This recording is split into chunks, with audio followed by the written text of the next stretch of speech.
What if I told you the world's most wanted toy is weird, tiny, and kind of ugly? It's not gold, it's not luxury, it's not even rare. Okay, tell us one thing. What would you pay for this odd little toy? $30? $100? Well, someone just paid over $150,000 for one, and people are lining up to buy more. This strange little creature is called Labubu, and it didn't just go viral, it sparked a global obsession. And behind its goofy face is a hype machine that made Mart's CEO $1.6 billion richer overnight. Celebrities can't stop posting it. Fans, they are addicted. This is a wild story of how a weird doll took over the world and what every brand can learn from its secret playbook. Labubu was created by Hong Kong-born artist Ka Sing Lung, making its first appearance in the 2015 picture book, The Monsters.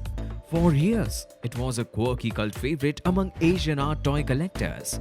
Things changed in 2019 when Lung teamed up with Chinese toy giant Mart. With their marketing muscle, Labubu went from niche to mainstream. Its unique look, a mix of bunny ears, a mischievous grin, and gremlin-like charm, made it stand out. It didn't try to be cute, and that made it iconic. But the real turning point came with a single photo of a K-pop superstar hugging Labubu. No ad, no promo, just one post.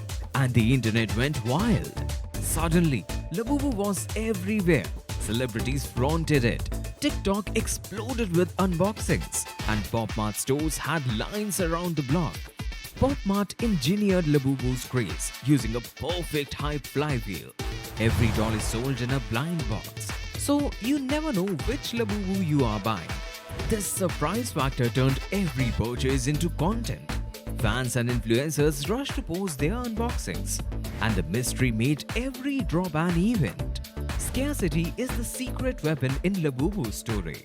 Pop Mart kept production limited, creating instant sellouts and long lines. Suddenly, the resale market took off like wildfire. A regular Labubu sells for around $30 in store, but the rarest editions were quickly flipping for hundreds, sometimes thousands of dollars on the secondary market. The frenzy reached its peak when a human-sized Labubu was auctioned off for over 1.08 million yuan, which is more than $150,000. What started as a quirky toy had now become a high-stakes collector's gold rush. Pop Mart has now reached nearly $1.8 billion in annual revenue, with Labubu alone responsible for more than over $419 million and a 726% jump from the previous year.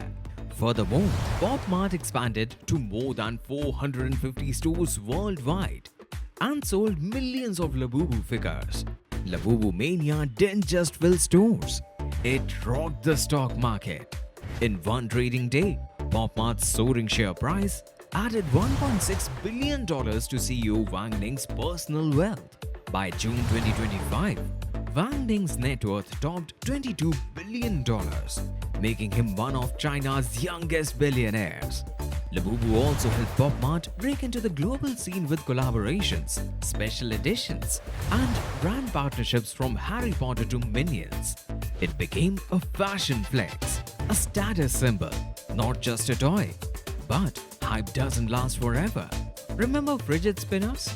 $500 million in a year. Then gone.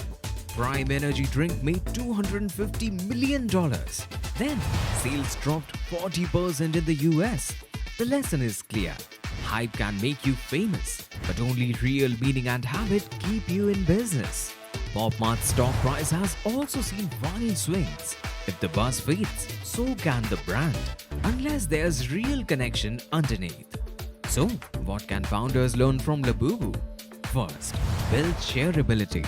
Labubu's blind box model and surprise drops turned buying into a story worth telling and sharing. Second, balance scarcity with access. Limited supply created hype, but constant drops kept fans hooked. And most important, hype is a launchpad, not a strategy. Long-term success comes from habit. value, and emotional connection. When the buzz fades, brand love is what keeps you in business. Also, if you're building a brand that's more than a viral trend and you want your story to outlast the hype, Exit Fund is here to back you. Subscribe, share, and visit exitfund.com for real founders first investment.